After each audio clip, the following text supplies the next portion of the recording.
Last week, at the Brunel Rooms, a music that's never died, rock and roll, was featured there on Friday night. The band were called Campi and the Rockabilly Rebels, and Gary went along to find out what they were all about. Well, first I'd like to thank you for sparing a few minutes of your time to talk to us tonight. I know you're busy with the tour and everything. Is this your first tour?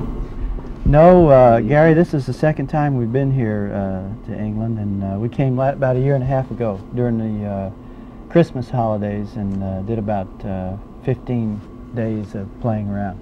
And that was so much fun that we all wanted to come back. How many dates are you doing on this current tour?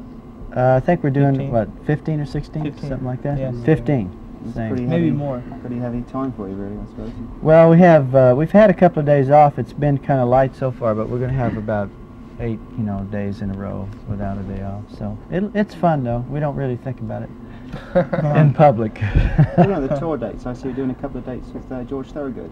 Yeah, we met George last year in California, and we played some dates with him, and we just had a great time, and we were really impressed by his music, and so we're looking forward to working with him over here. He's great.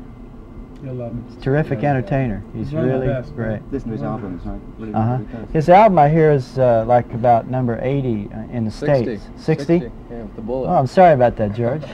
60, it's really coming up. So he's on the way to being a big star, I think. He's really got something that the people like. What's the reaction from the English audience has been like on the gigs you've done so far? Well, I'll let you Wild, boys man. answer that They're question. crazy, I mean, out here that they're a lot more wild in the States. Yeah. You know, out there we're looked at as like a novelty act, or who That's knows. just because your hair curls a little Right, bit there. right. That's all.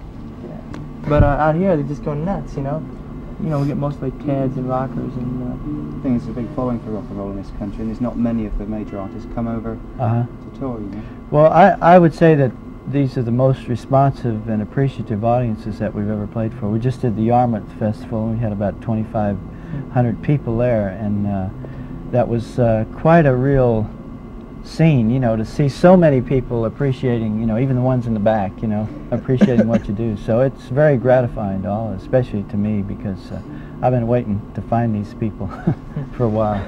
Oh, it's live. Talking of your past, when did you cut your first disc? 1956.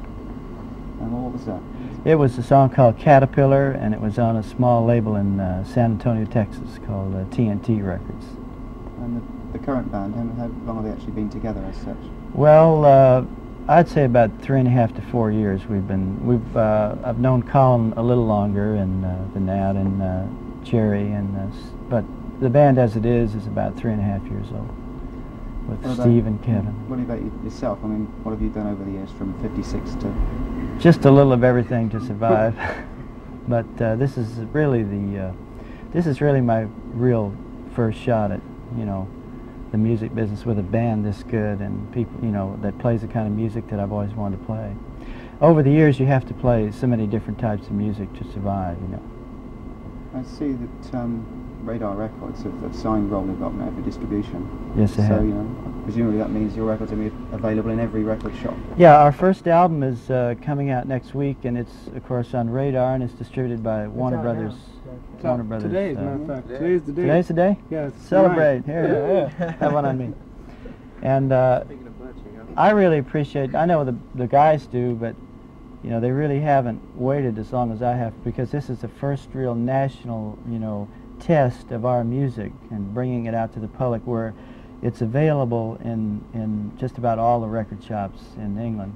And it's kind of a real dream fulfilled for me, and I know the guys appreciate too. And the beautiful thing about it is that Radar Records, Martin Davis and Andrew Lauder, who run Radar, are very excited about what we're doing, the type of music we're doing, and they have faith in it, and they're giving us a chance to get it out on the market to compete with the other styles of music. So it's very gratifying to me. Well, I suppose the beauty of specialist labels, because they concentrate purely on what they know and what they like.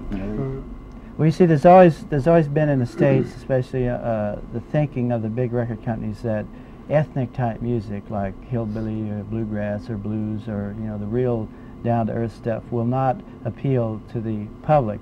Well, I think we just mentioned one man who's breaking that rule is George Thorogood, because he plays with a slide guitar, bass, and a drum, and that's all. And it doesn't have all of the it defies all of the formulas that a lot of the big record companies believe in and go by. And we think that our music defies the formulas too. And we know that the public loves it, you know, they like it. And we're responding to their needs and their need for good music and a good stage show. And so I think the public is going to have to decide whether we have something commercial or not. Well, I hope the rest of the tour goes as well as the first couple of gigs, and I'll let you guys get a chance to have a rest now before you hit the stage. Thanks a lot for talking. Well, thank you, Gary. Appreciate it. Have a nice night.